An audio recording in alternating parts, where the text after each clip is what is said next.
অন্যদিকে মুর্শিদাবাদ নিয়ে ৩৫৫র আবেদন খারিজ করল সুপ্রিম কোর্ট। রাষ্ট্রপতিকে কোনো নির্দেশ দিতে রাজি নয় আদালত। প্রতিনিধি মৈত্রী এই মুহূর্তে আমাদের সঙ্গে রয়েছেন, বিস্তারিত জানাবে মৈত্রী। দেখো, আজকে মুর্শিদাবাদ ভায়োলেন্স নিয়ে মূলত দুটি মামলার উল্লেখ করার প্রয়োজন রয়েছে। প্রথম যে বিষয়টি তুমি উল্লেখ করলে, জাস্টিস বি আর গাভাইয়ের বেঞ্চে এই মামলার ৩৫৫ ধারার জারি করার আবেদন জানিয়েছিলেন এবং এই জন্য রাষ্ট্রপতিকে প্রয়োজনীয় নির্দেশ দেওয়ার কথা উল্লেখ করেছিলেন আইনজীবী বিষ্ণু শঙ্কর জৈন। এবং সেই পরিপ্রেক্ষিতেই বিচারপতি বি আর গাভাই তিনি জানিয়ে দেন যে এরকম ইতিমধ্যেই অভিযোগ উঠেছে যে আইনসভার যে এখতিয়ার তাতে হস্তক্ষেপ করছে আদালত, ফলে সেই জায়গায় দাঁড়িয়ে তারা কোনো এ ধরনের নির্দেশ দেবেন না। এবং একই সঙ্গে এই মামলাটি অর্থাৎ মূলত এই মামলাটি করেছিলেন দেবদত্ত মাজিদ নামের এক ব্যক্তি, যেখানে প্রাক্তন বিচারপতিদের নেতৃত্বে তদন্ত করা হোক মুর্শিদাবাদের অশান্তির ঘটনায় এই আবেদন করা হয়েছিল, যে মামলার শুনানি আগামীকাল করার কথা রয়েছে। তার সঙ্গে অ্যাডিশনাল আরো দুটো বিষয়কে উল্লেখ করে এই মামলার জন্য মেনশন করতে চেয়েছিলেন আইনজীবী বিষ্ণু শঙ্কর জৈন। এবং সেখানে তিনি উল্লেখ করেছিলেন যে ৩৫৫ ধারা জারি করার জন্য নির্দেশ দেওয়া হয় এবং একই সঙ্গে যে সমস্ত উপদ্রুত এলাকা রয়েছে অর্থাৎ অশান্তি এফেক্টেড যে সমস্ত এলাকা রয়েছে মুর্শিদাবাদের, সেখানে আধা সামরিক বাহিনী মোতায়েন করা হোক। ফলে সেই দুটি ক্ষেত্রেই কিন্তু সর্বোচ্চ আদালত তারা স্পষ্ট জানিয়ে দিয়েছেন যে ৩৫৫ ধারা জারির ক্ষেত্রে রাষ্ট্রপতিকে কোনো রকম কোনো নির্দেশ দেবে না সর্বোচ্চ আদালত। এই আজকে কিন্তু আরো একটি মামলা ছিল মুর্শিদাবাদ ভায়োলেন্স নিয়ে, যেটি বিচারপতি সূর্যকান্তের বেঞ্চে কিছুক্ষণ আগেই শুনানি হয়েছে এবং সেখানে মামলা করেছিলেন শশাঙ্ক ঝা। এবং সেখানে আইনজীবীর যে মামলা তিনি করেছিলেন এবং সেখানে তার অনুরোধ ছিল যে সিট গঠন করা হোক, সর্বোচ্চ আদালতের নেতৃত্বের এই সিট তাদের নজরদারিতে সিট গঠন করা হোক এবং রাজ্যের থেকে আইন শৃঙ্খলা পরিস্থিতি নিয়ে জবাব তলব করা হোক। কিন্তু সেই মামলাতেও বিচারপতি সূর্যকান্তের একগুচ্ছ প্রশ্নের মুখে পড়ে অবশেষে মামলা উইথড্র করে নিয়েছেন আইনজীবী শশাঙ্ক। বেশ, মুর্শিদাবাদ নিয়ে আরো এক মামলা প্রত্যাহার, সুপ্রিম কোর্টে মামলা প্রত্যাহার আইনজীবীর। একগুচ্ছ প্রশ্নের মুখে পড়ে মামলা প্রত্যাহার করা হয়, তাড়াহুড়ো নয়, যথাযথ আবেদন করা হোক, পর্যবেক্ষণ সুপ্রিম কোর্টের বিচারপতি সূর্যকান্ত। নজর রাখবো মুর্শিদাবাদের দিকে। মুর্শিদাবাদের সুকান্ত মজুমদার গেছেন শামশেরগঞ্জে, রতনপুরে বিজেপির রাজ্য সভাপতি। শামশেরগঞ্জে মহিলাদের সঙ্গে কথা বলছেন সুকান্ত মজুমদার, যে ছবি এই মুহূর্তে আপনারা দেখছেন।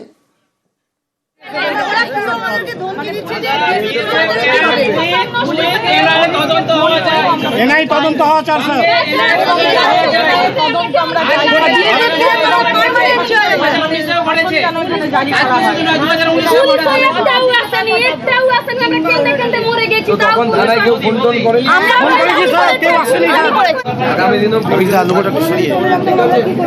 আমরা দেখছি যতক্ষণ রাখা যায় আমাদের পার্মানেন্টলি বিএসএফ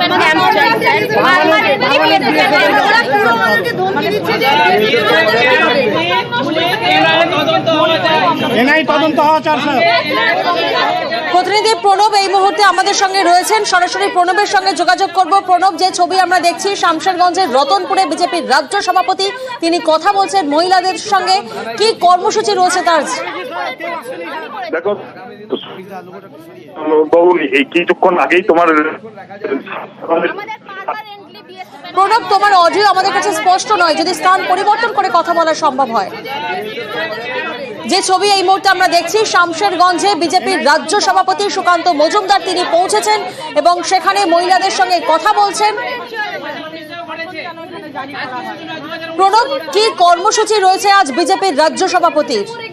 দেখো, বিজেপির রাজ্য সভাপতি কিছুক্ষণ আগেই তোমার শামশেরগঞ্জে এসে পৌঁছেছেন, তারপরে তিনি রতনপুরে গিয়েছেন, যেখানে ক্ষতিগ্রস্ত পরিবারগুলোর সঙ্গে কথা বলছেন, মহিলাদের সঙ্গে কথা বলছেন।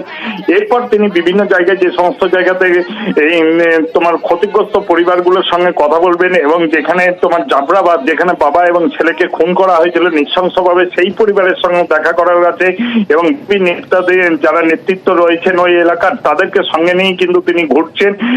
ইতিমধ্যে কিন্তু রতনপুরে একাধিক পরিবার তার কাছে অভিযোগ জানাচ্ছেন এবং তিনি তার কাছেও দাবি জানাচ্ছেন যাতে সুরক্ষার ব্যাপারটা, এবং তিনি তাদেরকে আশ্বাসও দিচ্ছেন যে বিষয়টি দেখা হবে। এবং এরপর কিন্তু রতনপুরের পর তিনি ঘোষপাড়া যাবেন, ঘোষপাড়ার পর হচ্ছে তারপরে কিন্তু জাফরাবাদ যাবেন এবং 3:30 পর্যন্ত তিনি শামশেরগঞ্জে থাকবেন, তারপরে কিন্তু তিনি কলকাতায় ফিরে যাওয়ার কথা। বেশ,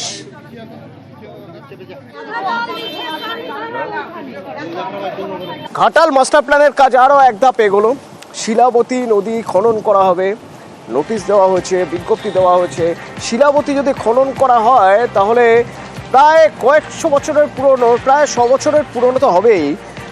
শিলাবতীর পশ্চিম পাড়ে কুটিবাজারের কাছে যে দোকানগুলি রয়েছে সেই দোকানগুলির ভবিষ্যৎ সেগুলো তো ভেঙে ফেলতে হবে। এবার তারা রয়েছেন টেনশনে। আমার সঙ্গে সুকান্ত রয়েছেন সরাসরি। সুকান্ত, তাদের ব্যাপারে কোনো ভাবনা চিন্তা হয়েছে? জানার আগে একটু জানবো যে এই কাজ কিভাবে হচ্ছে। দেখো তনুদা, ঘাটাল মাস্টার প্ল্যান কার্যকর করতে মূলত নদী খননের উপর জোর দেওয়া হচ্ছে প্রশাসনিকভাবে। কারণ নদী খনন করে এই যে ঘাটালের জমে থাকা জল, যে জলে ঘাটাল প্লাবিত হয়, সেই জল বের করে দেওয়ার ব্যবস্থা করা হচ্ছে, যার ফলে বন্যা হবে না এমনই দাবি করা হচ্ছে প্রশাসনের পক্ষ থেকে। তার জন্য 23 কিলোমিটার নদী মূলত খননের প্রক্রিয়া শুরু করেছে। কারণ জেলা প্রশাসন একটি টেন্ডার নোটিশ ঝুলিয়েছে, তাতে এই 23 কিলোমিটার নদী খননের জন্য একটা প্রস্তাব আছে। সেখানে ঠিকাদারি সংস্থা তারা অংশগ্রহণ করবেন এবং এই নদী খননের তারা কাজ পাবেন। মূলত 85 কিলোমিটার নদী খনন হবে, তার মধ্যে প্রথম পর্যায়ে এই 23 কিলোমিটার। অবশ্যই এই 23 কিলোমিটারের মধ্যে যে নদীর মাটি উঠবে তার মধ্যে প্রায় 95% মাটি যে ঠিকাদারি সংস্থা বরাদ পাবে তিনি তা বিক্রি করবেন। বাকি 5% কিন্তু সরকারি কাজে ব্যবহার হবে, এমনই উল্লেখ রয়েছে এই মানে যে বিজ্ঞপ্তি, সেই বিজ্ঞপ্তিতে এমনই উল্লেখ রয়েছে। এক কথায় এই নদী খনন করে মাস্টার প্ল্যান কার্যকর করার লক্ষ্যে কিন্তু প্রশাসন এগিয়ে চলেছে। কিন্তু অপরদিকে ঘাটালের শিলাবতী নদীর যে পশ্চিম পাড়ের ব্যবসায়ী তারা কিন্তু দুশ্চিন্তায় পড়েছেন। কারণ তাদের ব্যবসা বাণিজ্য, তাদের রুজিরুটি, তাই এই দোকান ভাঙা পড়লে তাদের কি হবে তা নিয়ে কিন্তু তারা প্রশাসনের কাছে দরবার করছেন। তারা চাইছেন পুনর্বাসনের, আর প্রশাসনও কিন্তু সর্বতোদিকে চেষ্টা করছেন। তারাও কিন্তু এই যে 5% মাটি, সেই মাটি কিন্তু একটি নিচু জায়গা ভরাট করে একটা নতুন মার্কেট তৈরি করার সিদ্ধান্ত নিয়েছে। এখন দেখার কত শীঘ্র এই ঘাটাল শিলাবতী নদীর যে খনন কাজ, সেই খনন কাজ শুরু হয়। কিন্তু সার্বিকভাবে ঘাটালবাসী কিন্তু তারা খুশি। কারণ নজর আমাদের শালবনীতে আজ জিন্দালদের তাপবিদ্যুৎ কারখানা, সেই কারখানা তাপবিদ্যুৎ কেন্দ্র তার উদ্বোধন হবে। সেই উদ্বোধন মুখ্যমন্ত্রী মমতা বন্দ্যোপাধ্যায় করবেন। শালবনী অত্যন্ত গুরুত্বপূর্ণ। 2008 থেকে শিরোনামে যে শালবনী, সেই শালবনী কর্মসংস্থানের আশায় বুক বেঁধে রয়েছে। সোমরাজ রয়েছেন আমার সঙ্গে। সোমরাজ, একটু জানতে চাইবো আজ কখন এই অনুষ্ঠান এবং উদ্বোধনী অনুষ্ঠান এবং এই কাজ শুরু হওয়ার পর শালবনীর মানুষ কিভাবে কতটা উপকৃত হবে? দেখো, দুপুর 2টা নাগাদ মুখ্যমন্ত্রী মমতা বন্দ্যোপাধ্যায় এই শালবনীকে জিন্দাল গ্রুপের 2টি তাপবিদ্যুৎ কেন্দ্রের উদ্বোধন করবেন।